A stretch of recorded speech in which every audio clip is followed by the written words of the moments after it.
pemirsa Banyumas TV, saya Pita Septiana akan menemani Anda pada program Sorot seputar obrolan rakyat objek topik terkini yang bertemakan dengan Imlek tahun 2574, tahun kelinci, di Klenteng Hoktek Bio Purwokerto. Dengan ini saya ingin mewawancarai narasumber kita di Klenteng Hoktek Bio Purwokerto ini dengan Bapak Suryana sebagai Ketua Klenteng Hoktek Bio Purwokerto dan Bapak Budi sebagai rohaniawan agama Konghucu. Dengan ini mari kita langsung bertemu dengan Bapak Suryana sebagai Ketua Klenteng Hoktek Bio Purwokerto. Selamat siang, Mbak Puspita. Selamat siang, Bapak. Ya. Dengan Bapak Suryana. Iya, betul. Ya, Ketua Klenteng Hoktek Bio Purwokerto. Apa kabar Bapak? Baik ya. Baik, Bapak. Mungkin bisa disapa pemirsa Banyumas TV-nya. Pemirsa Banyumas TV, selamat tahun baru Imlek. Saya dari Ketua Klenteng Hoktek Bio Purwokerto. Konghucu Wan Serui. Oh baik, Bapak saya mau tanya nih, tadi kan boleh kita mungkin sambil berjalan-jalan gitu Pak untuk melihat kelenteng ini gitu, baik. Mari, ayo pemirsa. Bapak, tadi kan saya melihat-lihat nih untuk bangunan Hoktek Bio Purwokerto ini cukup unik ya gitu. Nah cuman saya penasaran nih, tadi kan saya datang, ada polisi datang tuh, itu kira-kira mereka ngapain ya Pak ya? Untuk kepolisian dari tadi pagi itu memang untuk pengamanan Imlek, jadi kita sudah disetarakan lah ya gitu, dengan saudara-saudara kita yang lain. Setiap ada perayaan hari raya keagamaan dari pihak keamanan sudah berkunjung ke sini untuk mensteril dan mengontrol kegiatan apa yang kita lakukan di sini. Begitu. Tadi dari kepolisian Polresta Banyumas sudah mensteril tempat ibadah ini untuk persiapan nanti malam ibadah. Gitu, baik, Pak. Gitu. Berarti nanti malam udah ibadahnya udah mulai dimulai ya? Udah mulai dimulai ya kan. Nah ya, gini mungkin Mbak Puspita ingin mengetahui dengan masyarakat juga nanti kita tetap untuk altar pertama itu kepada Tuhan. Oh, kepada Tuhan. Ya. Di dalam dulu atau di sini, Pak? Di sini dulu. Oh, di sini ya dulu, kan? begitu. Kita selalu tetap menyembahnya ke yang satu yang esa. Yang esa, yaitu benar. altar Tiankung ini.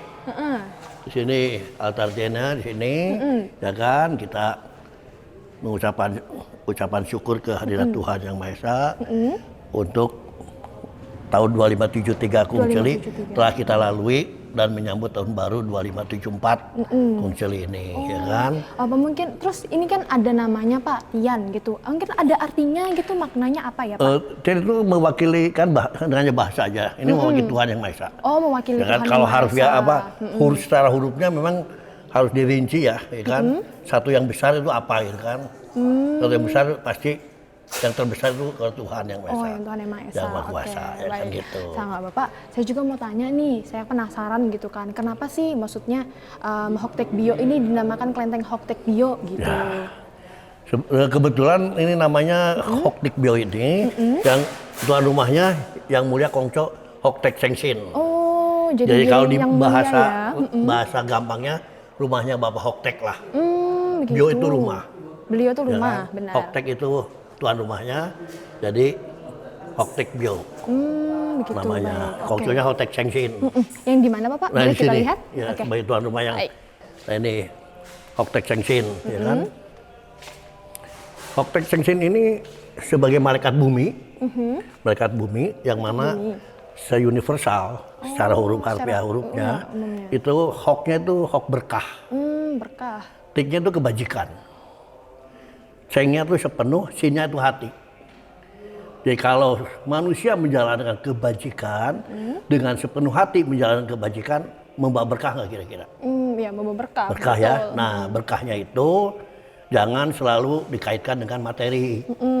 Ya kan, dalam arti kata, saya sudah bersujud di depan altar Yang Mulia Konghucu Sengsin, tapi kok susah terus kan? Iya. Berkah itu tidak banyak ya Pak ya, luas. Itu sangat luas, bukan hanya materi. Berkah kesehatan, panjang umur, ya kan, kakak dan adik rukun, keluarga. Itu berkah yang tidak ternilai harganya, ya. Itu. Sama Bapak, saya mungkin ini pertanyaan umum gitu ya. Nah, saya mau tanya, mungkin warna merah itu kenapa sih didominasi dengan warna merah? Warna merah itu kita meyakini bahwa merah itu suatu kebahagiaan. Kebahagiaan didominasi warna merah dan kuning untuk kelenteng ya. Rekening untuk kelenteng. Kuning itu kemakmuran. Oh, kemakmuran. Ya, jadi berarti berbeda ya Pak ya? Kebahagiaan bisa pudar kalau tidak makmur. Oh, gitu. Walaupun bukan suatu jaminan bahwa kebahagiaan itu karena materi, kan gitu. Iya benar. Ya, masalah keduniawian, masalah uang itu memang dominan dalam hidup kita, tapi tidak jaminan. Orang yang nggak punya duit bahagia juga banyak kok, Benar, ya kan? Cuman kalau terlalu lama nggak punya duit ya tetap pusing. Iya. Ya. Iya benar sekali. Terus saya mau tanya nih, Pak, apa sih fakta menarik di Imlek tahun ini nih gitu? Sebetulnya kalau Imlek itu fakta yang menariknya untuk tahun ini kita bersyukur bisa berjalan seperti biasa. Iya benar. PPKM sudah dicabut. Sudah dicabut, benar. Seperti COVID tidak sudah seperti nggak meledak seperti dulu ya Pak ya? Tidak seperti dulu. Iya, Dulu benar. kita 3 tahun itu ya ibadah itu sangat memprihatinkan. Oh, Nggak jadi ada yang- gimana Pak? Pas Ditutup. kemarin COVID, oh ditutup Ya kan, kita kelenteng selalu tertutup sampai jam 8 pun nggak ada orang. Oh gitu. Ya kan? Susah ya Pak ya bagi umat yang mau Agak susah, beribadah betul, gitu. ya kan? Jadi ibadahnya masing-masing di rumah lah. rumah. Yang kerja pun di rumah kan. Iya. Kalau ibadah itu boleh dimanapun sebetulnya, ya kan. Namun bagi umat yang biasa ke kelenteng kadang-kadang kurang serg kalau nggak datang ke kelenteng. gitu Iya aja. benar. Kami akan kembali setelah jeda berikut ini pemirsa. Tetaplah bersama kami.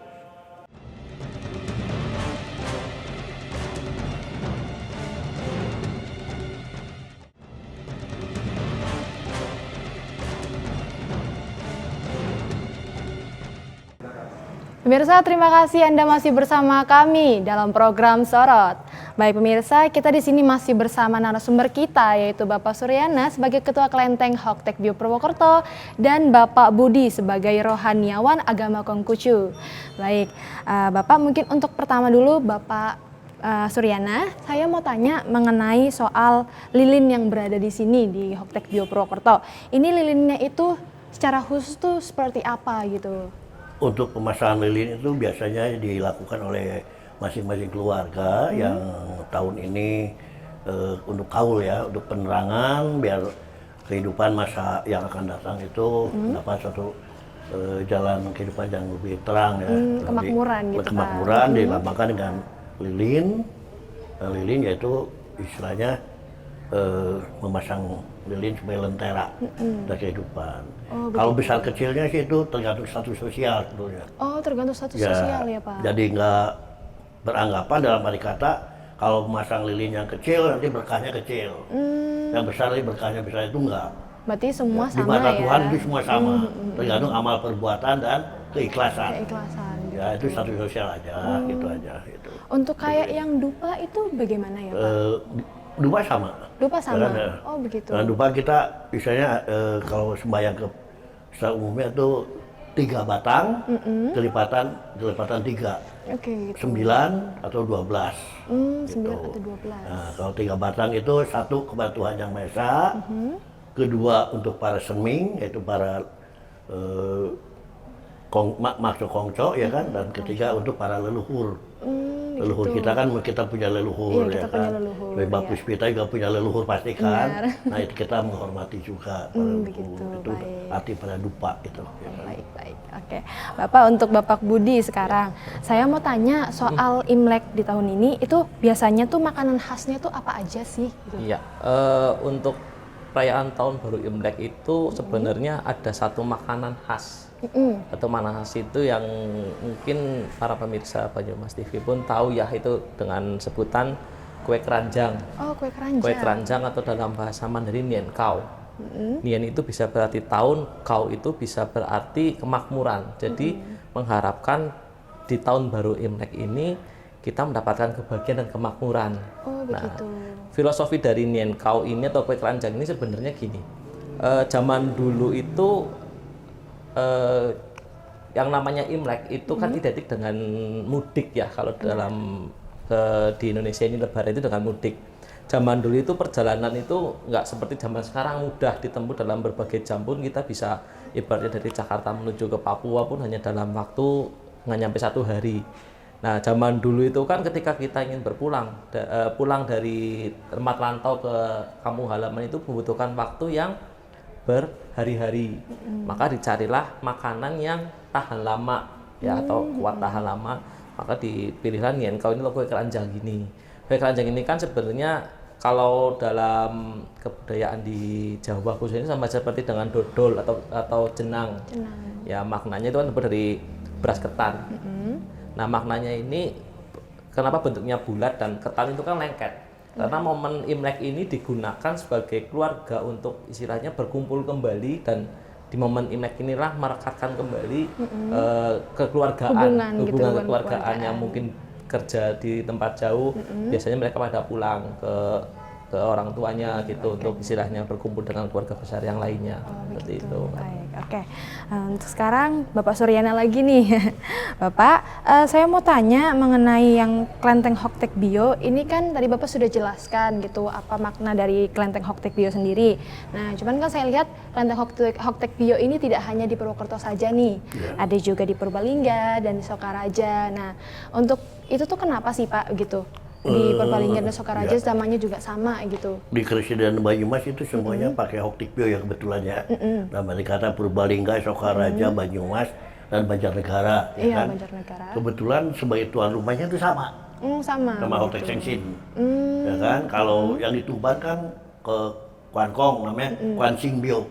Oh, berarti ada yang berbeda juga Berbeda, ya Pak? ya kan? Dan berbeda. Jadi tergantung tuan rumahnya. Oh, tergantung tuan Ya, rumahnya. kebetulan Sokaraja sama Hoktek Sengsin namanya Hoktek Bio juga. Ya kan, Purbalingga, Banjarnegara, Hoktek Bio. Kudus pun sama. Kudus pun sama. Banyak sebenarnya yang pakai Hoktek Sengsin. Karena Hoktek Sengsin kan sebagai malaikat bumi. Yang berusaha di bumi ini. Ya kan? Nah, perwakilan-perwakilannya kan ada juga. Wilayah-wilayahnya. Wilayahnya ya, tersebar gitu kan? ya. Nah, itu kita tetap menghormati kearifan lokal. Yang berusaha katakanlah itu. Oh, begitu. Oke. Lanjutnya untuk Bapak Budi nih ya.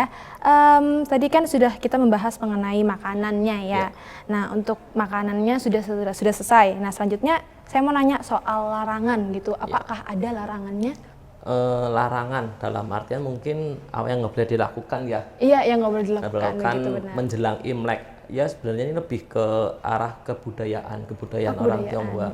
Biasa kalau misal menjelang pergantian tahun itu kan ada yang mempercayai kita nggak boleh kalau sudah lewat malam itu misalnya jam 6 ke atas itu kita nggak boleh nyapu rumah gitu kan. Kita boleh bebersih rumah tapi batasnya sampai dengan jam 6 sore gitu kan. Jam 6 sore ke atas misalnya kita mau bebersih atau nyapu kalau bisa mempercayai itu sampah itu jangan dibuang. Ya dikumpulkan dulu, nanti pas begitu besoknya tahun barunya itu baru boleh kita dibuang itu sampahnya. Ya kata ada yang bermakna supaya rezekinya di tahun yang sekarang ini masih terkumpul dulu, jangan dibuang dulu gitu. Begitu. Baru nanti setelah di tahun yang baru kan sudah mulai pergantian tahun, itu ibaratnya kayak kita membuang kotoran di tahun yang baru itu supaya di tahun yang baru ini kita mendapatkan rezeki atau berkah yang lebih baru lagi. Oh, begitu. Berarti kayak kepercayaan Iya, ya, lebih Pak? ke kepercayaan saja sih. Oke, baik. Ya, pemirsa, itu dia dua narasumber kita. Kita akan kembali setelah jeda berikut ini.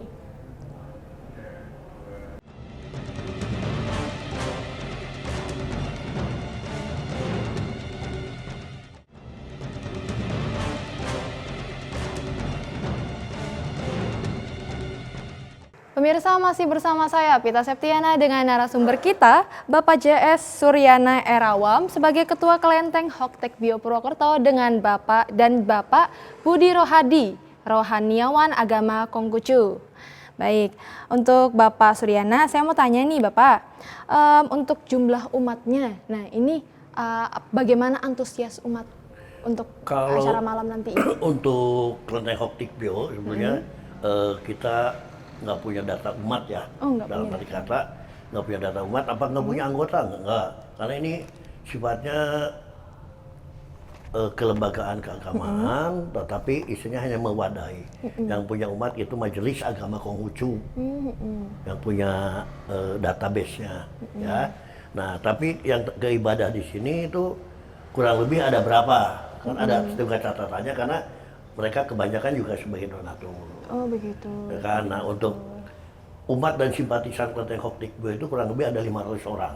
Oh, berarti cukup banyak ya Pak Banyak. ya? Tapi yang beribadah nanti malam ke sini ya kan, karena maaf ya kan, umat kita itu banyak kan yang sudah senja usianya, ya kan, lansia lah ya katakan ya kan. Jadi banyak yang apalagi kemarin malam COVID kan, sampai sekarang itu sangat menurun drastis. Oh, begitu. Dan kurang lebih paling nanti yang datang tidak lebih dari 100 orang lah. Berarti yang muda-muda gitu ya Pak Ya, ya? tapi bergantian. Oh, Nanti bergantian. datangnya jam 6, jam 7 pulang, keluarga-keluarga gitu. Oh, berarti untuk acara malam ini dimulainya jam 6 Pak? Jam 6, jam 7 udah mulai. Oh, jam 6, jam 7 udah Pasang mulai. lilin, mereka menyalakan lilin. Karena lilin ini dinyalakan secara masing-masing keluarga. Oh, masing-masing Ya kan? keluarga Di ya? sini ada namanya siapa, nanti keluarga mereka yang menyalakan. Oh, begitu. Tapi kalau yang dari luar kota, kadang titip ke pengurus. Ke pengurus. Kalau menyalakan, kita nyalakan. Oh, boleh ya Pak Boleh. ya? Nah, nanti secara kelembagaan, kepengurusan, kita sembahyang penutupan tahun antara jam 11 malam sampai jam 12. 12. Itu Oh, kita begitu. batasannya seperti itu. Kita Kalau lakukan. kalau mungkin yang kayak terlambat gitu, dia mau berdoanya besok, itu boleh nggak Pak ya Ya, kira-kira? besok pun ada nanti. Oh, besok Boleh, juga boleh. ada. Oh, gitu. Itu keunikan daripada tempat ibadah Kelenteng itu di situ. Gitu. Ya kan, misalkan dalam petik, kok nggak punya waktu gitu kan? Iya, nggak Ya punya kan? waktu gitu, Nah, kalau seperti saudara sibuk kita yang lain gitu. kan, ada kebaktian remaja, ketua umum dan sebagainya kan? Iya, benar. Berjamaah gitu kan, nah, kita nggak.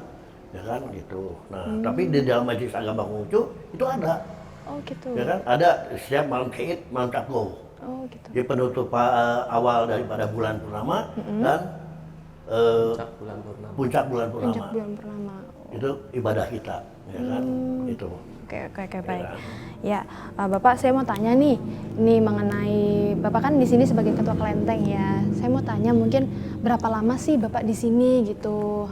Mungkin apakah sebelumnya Bapak mungkin pernah sebagai ketua kelenteng di mana gitu? Oh, ya. Sebetulnya saya tuh belum pernah jadi ketua kelenteng. Iya.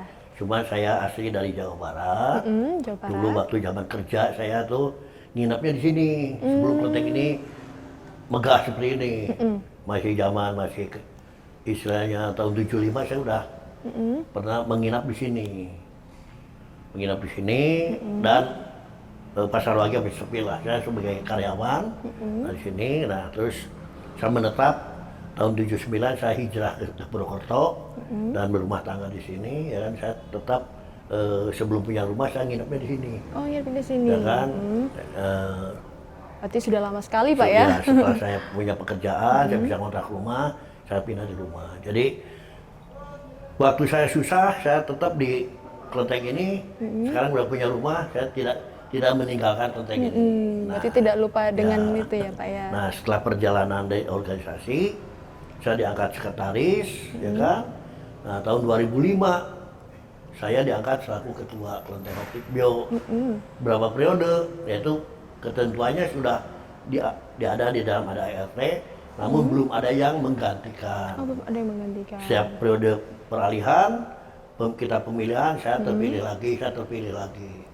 Seperti itu sampai sekarang. Mudah-mudahan saya mengharapkan ada generasi muda yang melanjutkan, dalam arti kata ya, ada generasi penerus. Iya, generasi penerus, Ya kan? benar. Oke.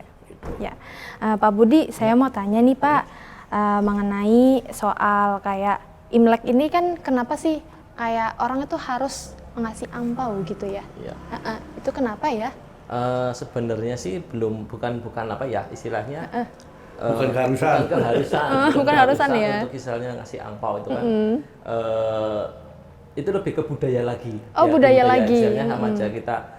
Ketika momen Imlek ini kan momen bahagia. Jadi kita memberikan kebahagiaan itu untuk orang lain dalam bentuk misalnya angpau, tapi kita nggak ngelihat nominalnya, hanya sebagai bentuk apa ya, perwujudan kita bahagia pada hari itu, kebahagiaan pada hari itu. Kita memberikan angpau, terus biasanya diberikan itu kita memberikan kepada yang belum menikah. Oh, Ya, belum menikah. dan yang memberi pun biasanya kalau misalnya belum menikah tapi punya adik atau punya keponakan itu nggak boleh. Oh, nggak boleh Jadi ya? harus yang sudah menikah itu memberikan kepada yang belum menikah. Ya, supaya istilahnya kita membagi kebahagiaan dan juga kita membagi berkat kepada yang lain. Sekalian membangun hubungan Betul, juga ya membangun Pak ya? hubungan, betul. Oke. sama Pak, saya juga mau nanya lagi nih sama Budi. Kan di dalam saya tadi habis melihat-lihat sama Bapak Suryana Iya, nih ya. Saya mau tanya soal itu kan namanya berbeda-beda itu. Nah, mungkin Bapak bisa jelaskan mungkin kenapa kok namanya bisa berbeda-beda seperti itu gitu dalam papannya itu ya. Para sucinya mungkin ya. Iya benar, Iya. para sucinya. Ya di Kelenteng Hoktibio Purwokerto ini memang ada, nggak cuma hanya ada satu atau dua altar. Di sini memang ada beberapa altar para suci. Nah, nama-nama ini kan itu kita menyebutnya sebagai sening atau roh suci, roh gemilang. Nah, ini itu ya kalau nama-namanya itu memang kami dapat ya dari dulunya udah seperti itu. Jadi seperti contoh tadi Hotek Chengsin kan sudah dijelaskan itu yang kita hormati itu teladannya, ya semangatnya, spiritnya. Terus ada Kwan Sin Tek Kun itu yang kita teladani, yang kami teladani itu ajarannya, ajaran tentang Cerenyung, berani, setia dan loyal kepada negara khususnya. Itu terus ada juga Dewi Kwan Im atau Makco Kwan Im itu Kwan Im Posat itu juga itu kami yakini itu sebagai Dewi Welas Asih. Jadi memang nama-nama ini kan nama-nama para sening atau para suci yang di Kelenteng Hoktibio Purwokerto ini ya beda-beda, seperti ya sama saya dengan Pak Suryana juga namanya beda, dengan Mbak Prita juga kan beda. Itu namanya istilahnya ya nama secara pribadi sih. Oh, cara pribadi. Oh gitu. Baik-baik. Oke, selanjutnya Bapak saya mau tanya soal untuk kalau mereka kan kita umat Konghucu beribadah gitu kan ke sini. Nah, itu untuk pakaiannya sendiri apakah memang ada pakaiannya Tionghoa gitu untuk khasnya gitu untuk berdoa di Imlek ada ya? Kalau untuk Imlek itu sebenarnya nggak ada ya. Nggak ada ya? Cuma biasanya identik itu kalau Imlek kan selalu berpakaian dengan warna merah. Iya, warna merah. Karena kalau di dalam agama Konghucu dan khususnya mungkin lebih ke kebudayaan etnis Tionghoa itu merah itu melambangkan kebahagiaan. Iya, kebahagiaan. Melambangkan kebahagiaan. Jadi ketika momen Imlek ini kan momen bahagia, momen kita bisa berkumpul dengan keluarga, terus pas pergantian tahun juga. Jadi yang bersembayang di Kelenteng pun mungkin karena masih suasana euforia Imleknya terasa ya, jadi mereka datang ke sini pasti kebanyakan yang menggunakan pakaian merah. Apakah harus merah? Enggak. Oh, yang enggak penting ya. bersembayang di mana, di Kelenteng Hoktibio Purwokerto ini dan mungkin tempat ibadah yang lainnya dengan hanya Kelenteng itu harus yang minimal berpakaian sopan ya. Berarti lebih utama tujuannya ibadah ya. Tujuannya ibadah, betul. Ibadah. Untuk masalah pakaian sih di kami nggak begitu mempermasalahkan. Begitu. Ya. Baik-baik. Oke. Selanjutnya Pak Suryana, saya mau tanya nih. Tadi kan kita habis lihat-lihat juga ke dalamnya. Saya melihat ada seperti barongsai. Nah, itu. Nah, itu kira-kira apakah nanti ada juga pertunjukannya gitu? Kebetulan untuk tahun ini karena anggota kami dari grup barongsainya udah banyak yang kerja. Banyak yang kerja ya. Jadi buat tahun ini untuk merasa prihatin juga kita tidak mengadakan atraksi barongsai di Kelenteng. Nah, kebetulan yang saya dapat berita itu yang adanya di Rita Mall sama di Poplita. Itu yang untuk Kelenteng kita nggak mengadakan. Untuk tahun kemarin juga nggak ada juga Pak? Apalagi ke tahun kemarin. Oh iya masih pandemi ya. Berarti udah lama banget ya di sini untuk pertunjukan barongsai itu. Betul. Gitu. Terus juga sama untuk acara urutan kayak berdoa malam nanti ini mungkin ada khasnya, mungkin kayak ada tambahan gitu untuk selain berdoa gitu, apa aja gitu? Ya, untuk nanti malam istilahnya kita mengadakan sembahyang penutupan tahun. Nah, sekaligus kita silaturahmi antar pengurus ya, nanti gampang karena ramah tamah lah. Ramah tamah Nanti malam, karena biasanya kalau siang kadang-kadang mereka sibuk dengan keluarga masing-masing ya kan. Ya, nanti malam cuman itu aja ya kan, ramah tamah sebentar, paling jam 1 kita udah bubar. Nah, besoknya baru kita kesini lagi. Yang belum bersembayang, mereka tuh datang untuk bersembayang di Kelenteng. Tapi yang paling penting besok itu mengunjungi silaturahmi kepada keluarga. Momen Imlek itu ya kan, dari yang muda kepada yang lebih tua. Adik kepada kakaknya, anak kepada orang tuanya, anak kepada orang tua ke kakeknya, iya. Gitu. Itu yang momen yang paling penting itu. Nah, itu silaturahmi itu yang tidak boleh terputus.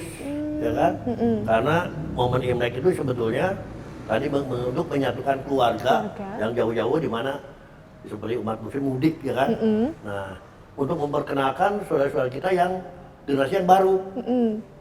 Karena kalau orang tuanya tidak memperkenalkan kan, Iya, nanti bingung ya. Pak D siapa nih, ya kan, ketemu di jalan malah berantem malah saudara sendiri. Oh, Ya, gitu. gitu kan. Jadi kita tetap disatukan dalam momen Imlek ini. Nah, biasanya berkumpul kalau ada orang tua di tempat orang tua. Yang disebut rumah kong, rumah besar. Yang besar. Ya kan, rumah besar di situ, ya kan. Tapi kalau orang tuanya sudah nggak ada, almarhum dan almarhumah, ya kan, saudara tertua, ya kan, kakak punya kakak tertua, lepas dari status ekonomi. Gitu. Tapi kadang-kadang mungkin ngomong, aduh kakak tertua rumahnya kecil, Iya, rumahnya keluarga kecil. kita besar. Nah itu udah nanti ke rumah makan, Oh, begitu. seperti itu. Di rumah makan yang adakan nanti yang status sosialnya baik, itu mereka yang yang bayarin lah, Iya. yang traktir, itu momennya seperti itu.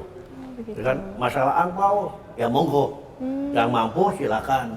Jadi Ya kan? Imlek ini momen spesial banget ya, Iya, Pak ya. jadi tidak seharusnya, aduh saya orang lebih tua atau harus memberi, lalu buat sendirian juga nggak ada. Iya, ya benar. Udah nggak ada kan? tanggungan juga Kasih ya. selamat aja, kasih doa. Gitu aja. Ya. Oke, nah Bapak, saya mau tanya tadi kan, tadi kita udah bahas mengenai lilin gitu kan. Nah, terus untuk mungkin lilin sendiri itu bagaimana ya untuk pembagian ke umatnya, maksudnya mungkin yang itu kan dalam strata sosial gitu kan, maksudnya itu gimana untuk Itu pembagian? satu keikhlasan, Pak. Oh, Keikhlasan kita keikhlasan ya. tidak ada paksaan yang sosialnya baik harus pasang yang besar itu enggak. Ya kan? Jadi kadang-kadang maaf kalau yang statusnya mungkin rata-rata tapi dia ingin apa yang besar Iya, ya yang ada. besar, oh ada. Istilahnya. Jadi mungkin gini, Mbak. Ini lebih ke kaul ya, kaul pribadi. Iya. Jadi nggak jaminan orang yang istilahnya maaf berekonomi cukup pasang yang besar tuh nggak jaminan. Kadang ada yang istilahnya dijelaskan mungkin ya sederhana tapi pas momen ini ada kaul yang mungkin dapat rezeki yang ini pasang yang besar bisa seperti Oh itu. begitu, bisa. Ya. Oke, baik. Nah, itu aja ya Pak ya. Oke, baik. Pemirsa, kita akan kembali setelah jeda berikut ini. Tetaplah bersama kami.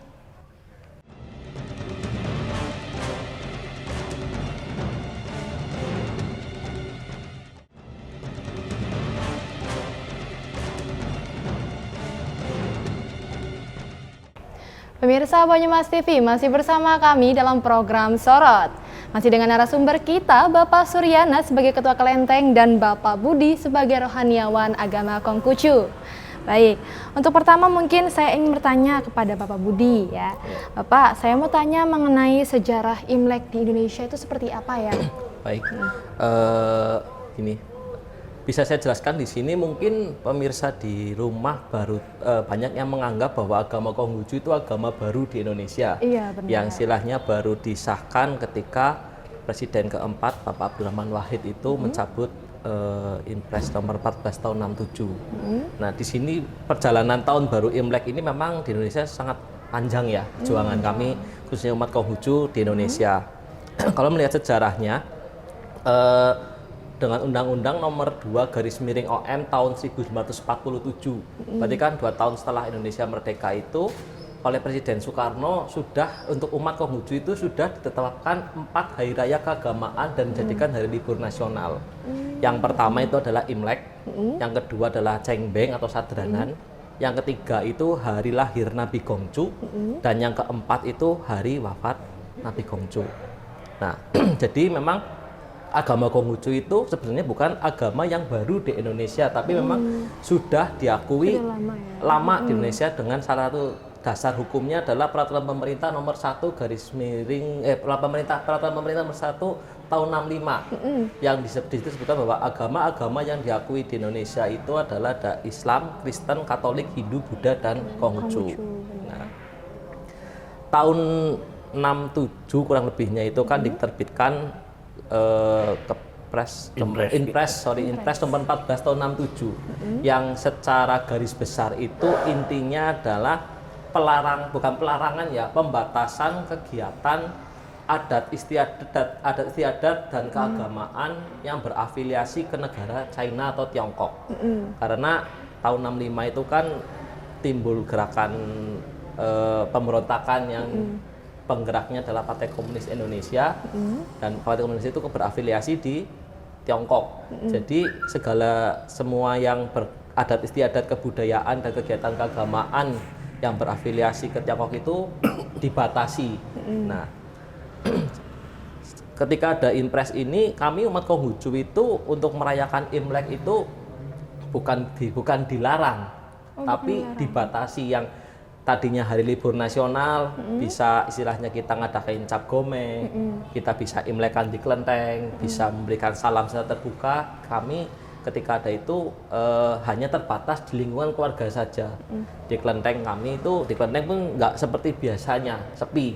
Nah, oleh Presiden keempat Abdurrahman Wahid itu dicabutlah Impres nomor 14 tahun 67, dikeluarkan Kepres nomor 6 tahun 2000 yang intinya mencabut Impres nomor 14 tahun 67 tentang pelarangan adat istiadat dan kebudayaan atau perayaan keagamaan etnis Tionghoa.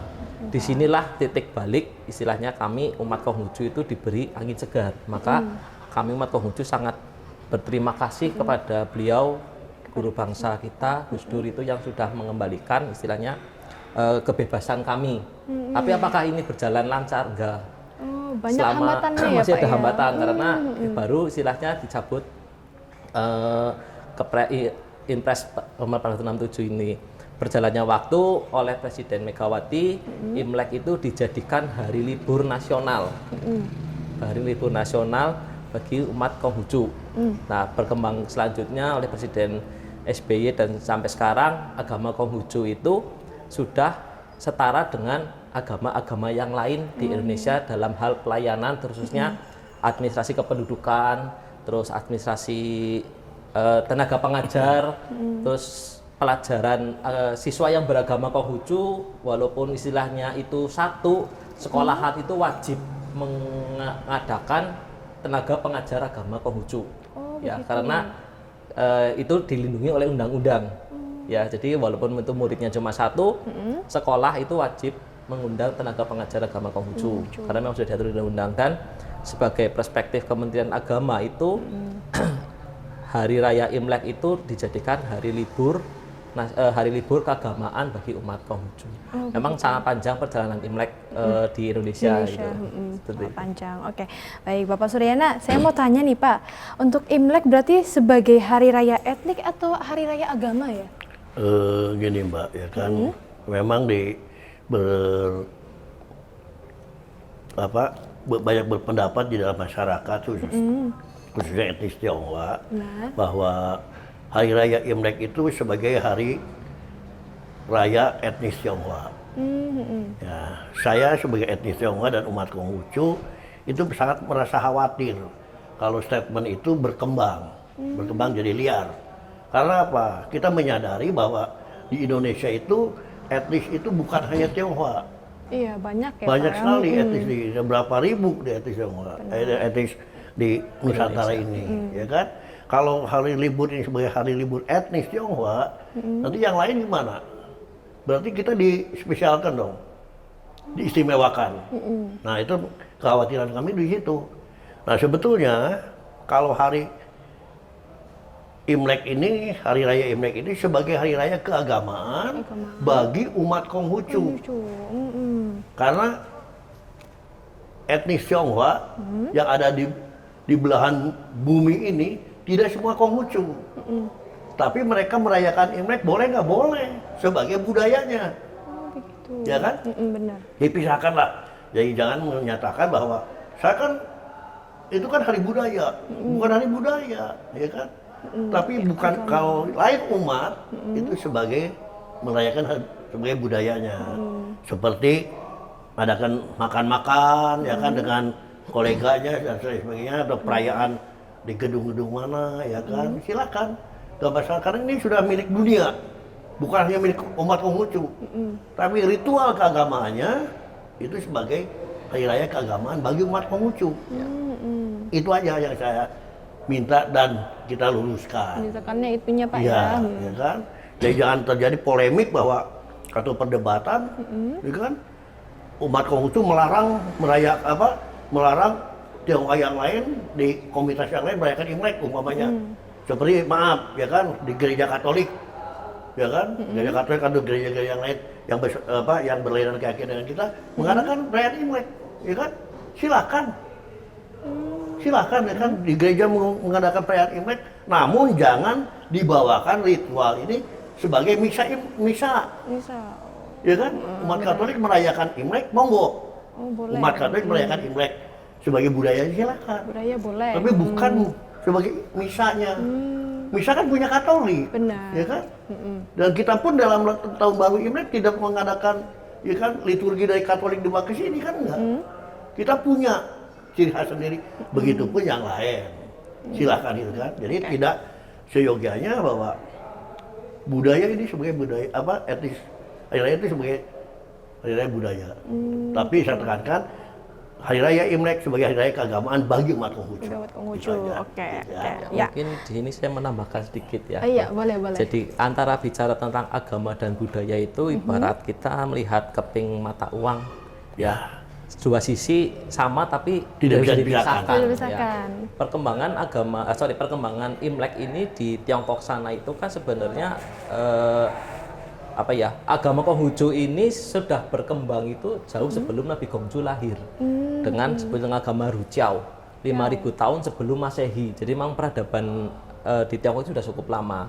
Nah, penanggalan Imlek ini di Tiongkok sana pun misalnya sudah berganti-ganti. Setiap kekaisaran itu berganti-ganti penanggalan. Nah, oleh dinasti Han kalau nggak salah yaitu dikembalikanlah ke penanggalan dinasti Xia. Ya, dinasti Xia. Dan tahun 551 itu sebagai tahun kelahiran Nabi Konghucu itu dijadikan tahun pertama dalam penanggalan Imlek. Seperti halnya umat agama lain kan tahun 2023 ini kan istilahnya kalender Georgian ya, itu kan juga ada suatu peristiwa keagamaan yang mengikuti. Nah, antara budaya dan agama ini memang karena sudah berkembang lama di istilahnya berbagai dinasti di Tiongkok sana, kebudayaan istilahnya kegiatan sehari-hari masyarakat Tiongkok sana itu sudah menjadi kebudayaan, sudah melekat dalam kehidupan sehari-hari masyarakat di Tiongkok sehingga berkembang menjadi suatu kebudayaan, perayaan, pesta musim semi. Betul memang karena Imlek ini di Tiongkok kan ada 4 musim. Jadi Imlek inilah momen sebagai perayaan musim semi. Seperti itu. Yang mungkin di ranah budayanya seperti itu. Tapi bagi kami umat Konghucu meyakini bahwa Imlek itulah hari raya keagamaan bagi umat Konghucu. Baik, oke. Baik. Ini untuk pertanyaan terakhir nih, Pak. Saya menanyakan mungkin masing-masing pendapat dari Pak Suryana dan Bapak Budi. Nah, arti keluarga dan harapan bagi anak-anak muda agama Konghucu itu seperti apa gitu. Dari Bapak Suryana mungkin bisa tolong? Ya memang tadi dikatakan kita tuh sebenarnya secara jujur lah ya, secara jujur umat Konghucu ini istilahnya krisis generasi muda. Benar. Karena adanya Inpres 1467 itu. Tapi itu bukan satu alasan bagi kami tidak mengembangkan ajaran-ajaran luhur ini, ya kan? Karena untuk daerah Jawa Barat itu DPN pun dalam istilah pemuda agama Konghucu kita sudah mengadakan kongres 2 kali. Memang tetap ada pemudanya. Kita tidak berkecil hati, tetap ada. Harapannya saya katakan bahwa generasi muda Konghucu tetap berjuang, tetap ingat kepada leluhur kita. Karena kita tidak ada bekas orang tua, bekas leluhur itu nggak ada, ya kan? Iya. Ya kan?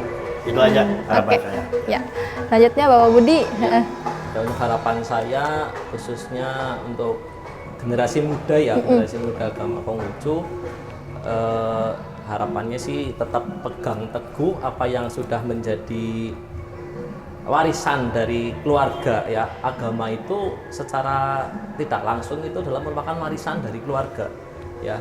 Seperti saya beragama Konghucu pun tentunya karena saya itu hidup di keluarga besar yang memang beragama Konghucu. Jadi secara agama adalah warisan keluarga. Nah, sebagai umat Konghucu itu dikatakan berbakti itu kalau bisa melanjutkan cita-cita luhur dari orang tuanya. Ya, jadi ketika kita sudah beragama Konghucu ya tetap harus bisa memegang teguh ajaran yang sudah diwariskan orang tua kepada kita. Itu. Jadi tetap jangan menghilangkan jangan menghilangkan yang baik ya. Tetap berpegang teguh terhadap keyakinan yang sudah diimani. Dan istilahnya walaupun mungkin jumlah kita tidak, pemuda kita nggak sebanyak dengan yang lain, tapi kami yakin agama ini juga bisa terus berkembang seperti itu. Dan sesuai dengan tema Imlek tahun ini kan diambil dari kitab Tasye bab 9 ayat yang kelima itu, teraturnya negara itu sesungguhnya berpangkal pada keberesan dalam rumah tangga. Jadi mengharapkan sesuai dengan tema Imlek ini supaya kita bisa menjadi negara yang kuat, menjadi negara yang baik, itu harus dimulai dari diri sendiri, harus dimulai dari keluarga. Sebagai sistem pemerintahan terkecil adalah negara, keluarga. Kalau misalnya keluarga terbina dengan baik, maka akan tercipta negara yang kuat. Negara yang kuat akan tercipta perdamaian di dunia. Itu sesuai dengan ajaran agama Konghucu. Gitu. Ya. Baik. Oke, baik. Terima kasih Bapak Suryana, Bapak Budi yang telah menyempatkan waktunya ya untuk berbicara dengan kami mengenai Imlek tahun 2574 ini. Oke, baik. Pemirsa, iya? Titip salam dulu ya. Oh iya, boleh. Ya, kan? Bagaimana salamnya, Pak? Ya.